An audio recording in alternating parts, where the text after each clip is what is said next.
Hey friends, my name is Kelsey and I'm a first-year student in the Clinical Mental Health Counseling program at West Virginia University. Today we'll be going over the Truine brain and hand model for populations of 65 and above, so late adulthood. Get your brains and your hands ready. Since I know how much my Mimi and Papa love the 7 dwarves, I decided to incorporate them into the Truine brain and hand model.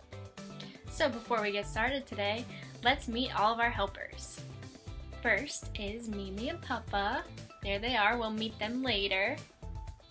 And next will be our 7 dwarves. So we have Doc,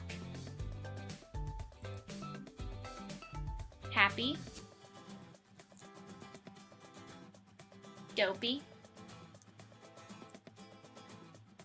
Sneezy, Bashful, Sleepy, and Mimi and Papa's favorite, Grumpy.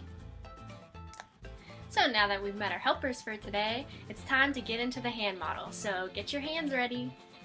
Now, if you'll do this part along with me, if you'll put your hand up like this, fold your thumb in, and roll your fingers over top to make a fist. So this fist will represent your brain, and your forearm will represent your spinal cord.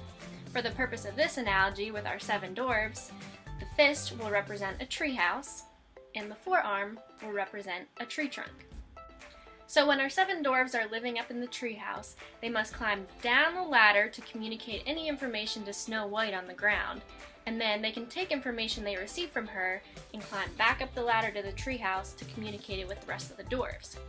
Just the same as how your brain can send signals down your spinal cord to the rest of your body, and your body can send signals up to your brain through the spinal cord. So let's take a closer look within our treehouse. So if you open up your treehouse and you look here in this bottom part, which is the basement or the cellar as my Mimi would call it, we have 2 dwarves that live there. We have Sleepy and Sneezy. But just like the bottom part of the treehouse houses Sleepy and Sneezy, the bottom part of your brain is in charge of basic human functions such as sneezing, sleeping, digestion. Now let's take a closer look at the middle part of our treehouse. So let's fold in our tree limb, and this is where we have Happy, Dopey, Grumpy,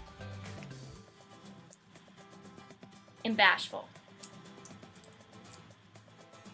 So this middle floor of our treehouse, or our tree limb, represents our limbic system, and this is where our emotions come from and our connections to others. Now we'll move to our upstairs, and this is where Doc lives. So his role is to make sure that the other dwarves stay balanced and coordinated in everything that they do. So because Doc has the best view in the whole treehouse, he's in charge of thinking, imagining, and planning. The windows are located on the right side of the upstairs, which means when Doc is looking out the windows, he gets a clear HD image of the world around him. He's able to look out and describe everything that he's seeing.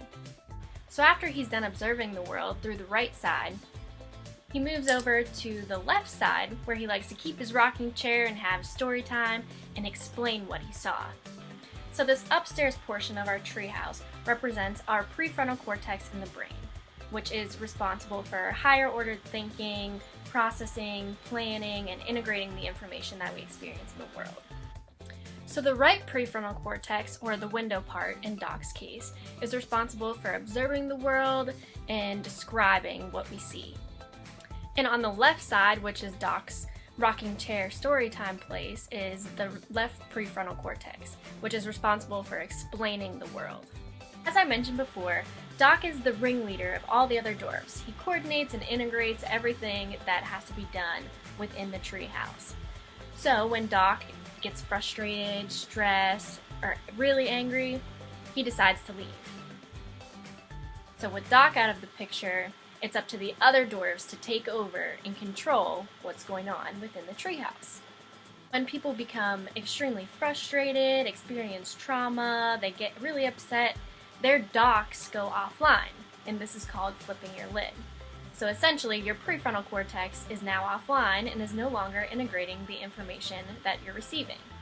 When your prefrontal cortex is offline, it then causes your emotion part of the brain and your basic survival part of your brain to take over and start responding to what you're experiencing.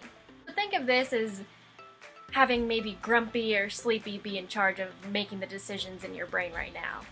It would be pretty chaotic. In order to bring harmony back to our brain, we want to get our prefrontal cortex back online. So we want to put our lids back on. So to restore order within our treehouse, we'd want to get Doc back on board.